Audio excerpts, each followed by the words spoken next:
Hello, thank you. I'm Greg Chalette. I'm a professor at Queens College, City University of New York. And I thank you for inviting us, Jinhua. Very nice for us to be here. I apologize, I can't speak in Korean, but our good friend and colleague Hengil Han will be speaking with you live. I'm going to do a very quick presentation about social practice and about our program at Queens College, just to give you an idea of what we're doing. We call our project Social Practice Queens, sometimes Art is Social Action as a sort of mission statement. And social practice has been around now for about 10 years, and it's in that specific form called social practice, although it goes back to community arts projects all the way into the 60s. It's a long history. One of the more important markers is 1993, Project Row Houses, founded in Houston, Texas by Rick Lowe. And this is an art project where he literally rehabilitated these buildings which had been abandoned by letting artists initially come in and fix them up and create exhibitions, exhibition spaces, and now he has all kinds of programs there for unwed mothers and activism for the community. And Rick's a terrific and important part of the idea that art should be in the community and doing something other than just hanging on the wall. Merrill Laderman is another touchstone, you might say, of social practice, here doing touch sanitation, in which she actually went around shaking the hand of every sanitation worker in New York City and videotaped that, in a way trying to give them back a sense of their importance and their dignity to a profession that is often sort of considered rather at the low end of society, but is absolutely essential to society at the same time. Lorraine Leeson's work with the Bengali and Pakistani community in East London, and they created this beautiful mural, which talks about the work they do in the garment industry there, and it's often unseen. And of course, in England, people from India, Pakistan, Bangladesh are often treated like second-class citizens. This is a way to kind of raise their visibility in public. Tanya Bruguera, Tatlin's Whisper Project in Havana, where she allowed people in Havana to get up and talk about issues, political issues, social issues, personal issues, in a live performative work that was presented at the 2009 Havana Biennale. Other projects she's done have actually gotten her in a bit of hot water with the Cuban authorities, and she's been under house arrest more than once because of projects like this. Park Fiction in Germany. Yes, this is actually a park in Germany. It's on the waterfront, and it started really with a open access kiosk in the street where people were asked to come in and draw pictures or talk about the kind of park that they wanted to see in their mostly urban, actually industrial part of this particular city. And people came up with all kinds of ideas and how it connected, and they wanted palm trees and a flying carpet. And of course, again, this is northern part of Germany, but they created it. And Park Fiction, I think, is really one of the great success stories of a kind of socially engaged design practice.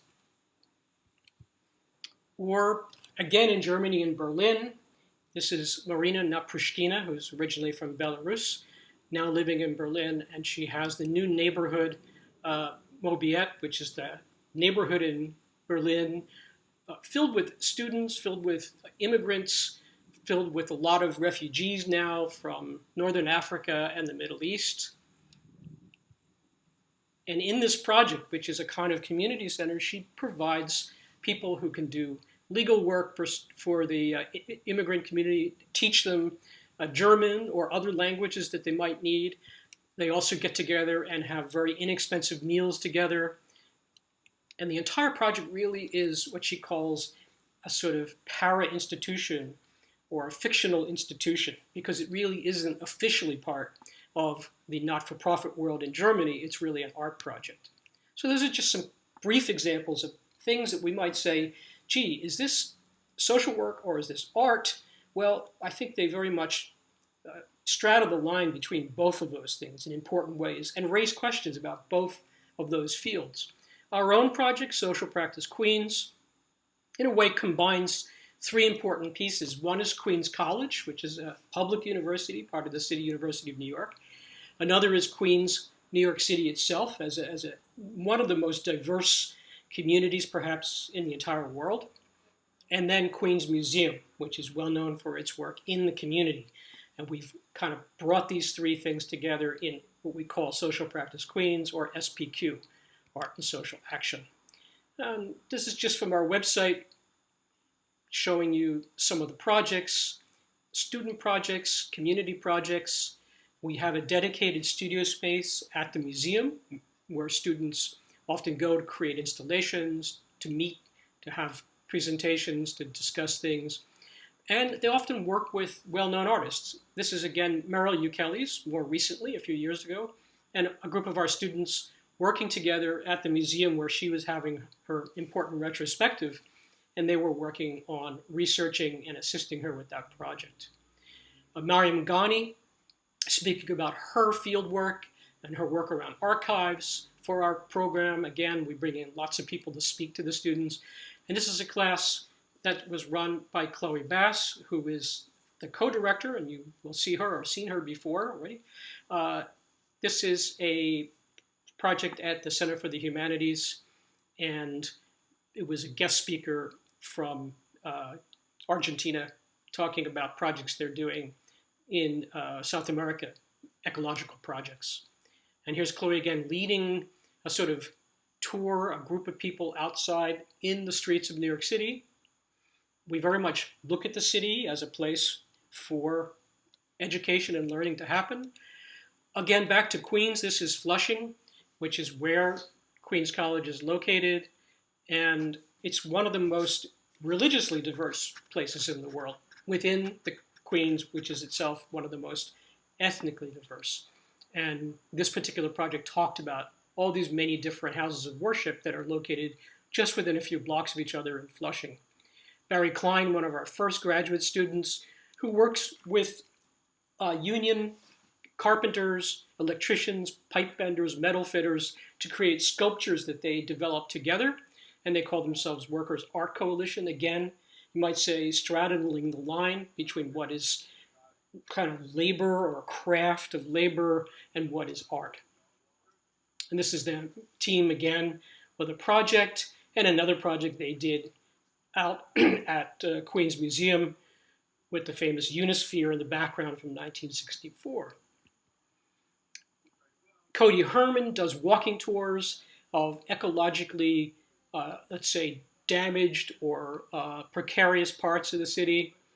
And she sometimes puts up what are really just completely guerrilla fake signs in the parts of the city that talk about things like Flushing Creek, which nobody even knows exists because it's so hidden from view in an urban setting. But the students also do installations, art installations, at the Clapper Hall Gallery, which is part of Queens College Art Department. And it looks like art, and we also put it all together in the form of a book called Art as Social Action, which has many different contributors, not just people from our particular program, but many people who are doing this kind of work. And it goes step by step, showing you how you can teach art and social justice, art as social action in the classroom. Thank you very much, and I hope you have a wonderful conference.